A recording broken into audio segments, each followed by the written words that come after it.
Hello friends, welcome back to my channel एनबियोरा academy. आज इस वीडियो में हम क्लास 9 चैप्टर 4 गुरुत्वाकर्षण का अति लघु उत्तरीय प्रश्न सॉल्व करने जा रहे हैं, जिसमें फर्स्ट क्वेश्चन है गुरुत्वाकर्षण बल किसे कहते हैं। दो पिंडों के बीच लगने वाले बल को ही गुरुत्वाकर्षण बल कहते हैं। सेकेंड क्वेश्चन है गुरुत्वाकर्षण नियतांक का मान क्या होता है। तो गुरुत्वाकर्षण नियतांक, जिसे कैपिटल जी से सूचित किया जाता है, उसका मान है 6.67 इंटू 10⁻⁻11 न्यूटन मीटर स्क्वायर पर केजी स्क्वायर, जहाँ कैपिटल एन क्या है, न्यूटन बल की इकाई है, स्मॉल एम मीटर दूरी की इकाई है, केजी किलोग्राम द्रव्यमान की इकाई है। थर्ड क्वेश्चन, पृथ्वी तथा उसकी सतह पर रखी किसी वस्तु के बीच लगने वाले गुरुत्वाकर्षण बल का परिमाण ज्ञात करने के लिए सूत्र क्या होगा, वो लिखना है। तो इसका सूत्र होगा F बराबर G, जो कि क्या है, गुरुत्वाकर्षण नियतांक है, G m by r square. यहाँ पे कैपिटल M क्या है, पृथ्वी का द्रव्यमान है, और स्मॉल m क्या है, वस्तु का द्रव्यमान है, और R क्या है, पृथ्वी की त्रिज्या होगी। क्वेश्चन नंबर 4 क्या है, यदि दो वस्तुओं के बीच की दूरी को आधा कर दिया जाए तो उनके बीच गुरुत्वाकर्षण बल किस प्रकार बदलेगा। तो हमें यही सूत्र लगाना है, F बराबर G m1 बाई m2 बटे में आर स्क्वायर। और ये हम जब सॉल्व करेंगे तो क्या देखेंगे, हमारा कितना आ जाएगा, 4 गुना हो जाएगा।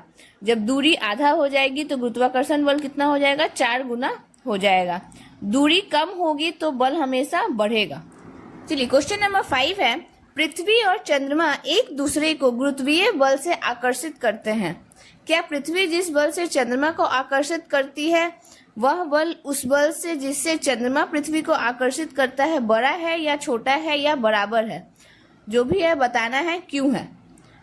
तो दोनों ही जो एक दूसरे को आकर्षित करता है वह दोनों ही बल बराबर होता है। ऐसा क्यों होता है, क्योंकि प्रत्येक क्रिया के बराबर और विपरीत प्रतिक्रिया होती है, according to Newton's third law. Newton के तृतीय गति नियम का यह उदाहरण है, जिसमें आपका वही सूत्र लगेगा, F बराबर G m1 बाई m2 बटे में आर स्क्वायर। गुरुत्वाकर्षण बल हमेशा आकर्षण का बल ही होता है। नेक्स्ट क्वेश्चन नंबर 6, पृथ्वी तथा किसी वस्तु के बीच के गुरुत्वाकर्षण बल को हम क्या कहते हैं। तो उसे गुरुत्व बल कहते हैं। गुरुत्व बल हमेशा आकर्षण का बल होता है और यह दूरी के वर्ग के व्युत्क्रमानुपाती होता है। इसमें भी वही सूत्र है, F बराबर G m बटे में आर स्क्वायर, जहाँ कैपिटल M पृथ्वी की द्रव्यमान है, स्मॉल m वस्तु का द्रव्यमान है, R क्या है, पृथ्वी के केंद्र से वस्तु का जो दूरी है वो है, और G गुरुत्वाकर्षण नियतांक है, F गुरुत्व बल है। क्वेश्चन नंबर 7, मुक्त पतन क्या है। जब वस्तुएं पृथ्वी की ओर केवल गुरुत्व बल के कारण ही गिरती है तब हम कहते हैं कि वस्तुएं क्या है, मुक्त पतन में है। और जब सभी वस्तुएं पृथ्वी पर समान त्वरण g से गिरती है तो पृथ्वी के जो निकट होता है वह g का मान कितना होता है, 9.8 मीटर पर सेकेंड स्क्वायर।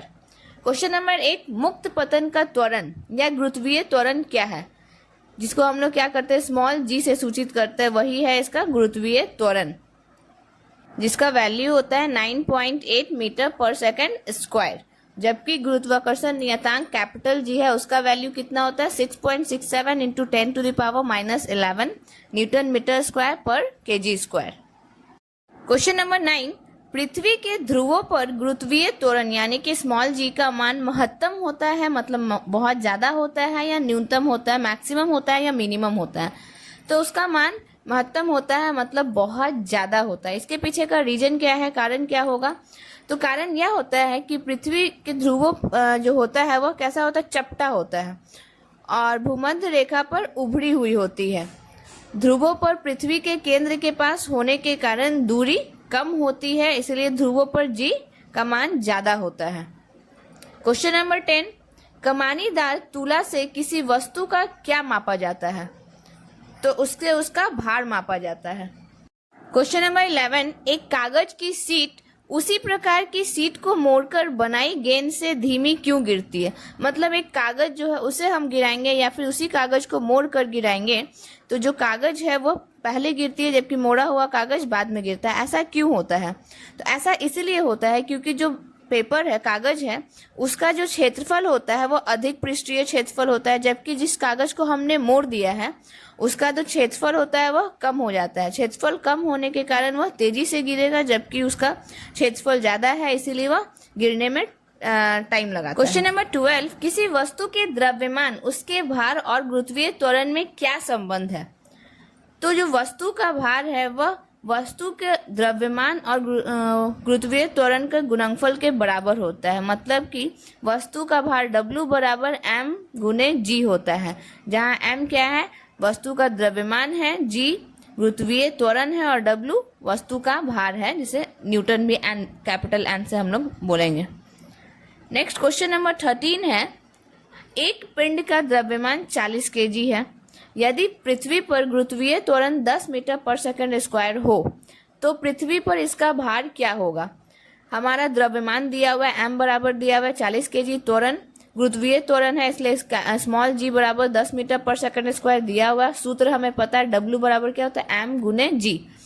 बस सूत्र पर डालेंगे, m है हमारा 40, g है हमारा 10, 40 गुने 10 400 kg मीटर पर सेकंड स्क्वायर होगा।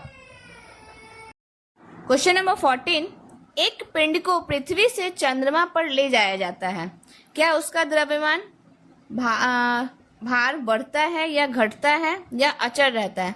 तो पिंड का द्रव्यमान अचर रहता है परंतु भार घटता है। क्वेश्चन नंबर 15, दाब क्या है? उसका SI मात्रक क्या होता है? किसी सतह पर लंबवत लगने वाला बल उस सतह के प्रति इकाई क्षेत्रफल पर लगाया गया बल दाब कहलाता है। दाब का सूत्र है बल बटे में एरिया, क्षेत्रफल, P बराबर F बटे में A। इसका SI मात्रक पास्कल होता है और 1 पास्कल बराबर 1 न्यूटन पर मीटर स्क्वायर होता है। क्वेश्चन नंबर 16, प्रणोद से आप क्या समझते हैं? इसका SI मात्रक क्या होता है? तो प्रणोद, जिसे इंग्लिश में थ्रस्ट बोला जाता है, किसी द्रव पर प्रति इकाई क्षेत्रफल से सभी दिशाओं में लगने वाला बल प्रणोद कहलाता है। प्रणोद बराबर लंबवत बल बटे में क्षेत्रफल होता है। इसका भी SI मात्रक क्या होता है? पास्कल ही होता है। क्वेश्चन नंबर 17, तेज धार वाली कैंची से कपड़ा कम बल लगाने पर भी कट जाता है, ऐसा क्यों होता है? तो कैंची जो होती है वो बहुत पतली होती है, जिससे उसका संपर्क क्षेत्रफल बहुत कम हो जाता है। चूंकि दाब जो है वो होता है, इसीलिए कम बल लगने पर भी दाब अधिक हो जाता है और कपड़ा कट जाता है। धार अगर पतली है मतलब क्षेत्रफल उसका कम है, दाब अगर अधिक है तो प्रभाव अधिक है, इसीलिए कपड़ा क्या होगा? आसानी से कट जाएगा। क्वेश्चन नंबर 18, मोटर गाड़ी या ट्रकों के टायर अधिक चौड़े होते हैं, ऐसा क्यों होता है? ऐसा इसीलिए होता है ताकि संपर्क क्षेत्रफल अधिक हो जाए। दाब बराबर बल बटे में क्षेत्रफल होता है, उसके अनुसार क्षेत्रफल अधिक होगा तो दाब कम होगा। इससे सड़क पर दबाव कम पड़ता है और गाड़ी धंसती नहीं है। क्वेश्चन नंबर 19, किसी पिंड द्वारा विस्थापित द्रव्य का आयतन कितना होता है जब उसे द्रव में डुबोया जाता है? तो वह उसके अपने आयतन के बराबर द्रव को विस्थापित करता है। विस्थापित द्रव का आयतन पिंड का आयतन के बराबर होता है, अर्थात विस्थापित द्रव का आयतन पिंड के आयतन के बराबर ही होगा। इस तरह से अति लघु उत्तरीय प्रश्न हमने 1 से 19 तक सॉल्व किया है। नेक्स्ट वीडियो में इसे आगे कंटिन्यू करेंगे। तो वीडियो अगर पसंद आए तो इसे लाइक करें, शेयर करें, चैनल को सब्सक्राइब करना ना भूलें। Thanks for watching everyone. मिलते हैं नेक्स्ट वीडियो में। Bye bye.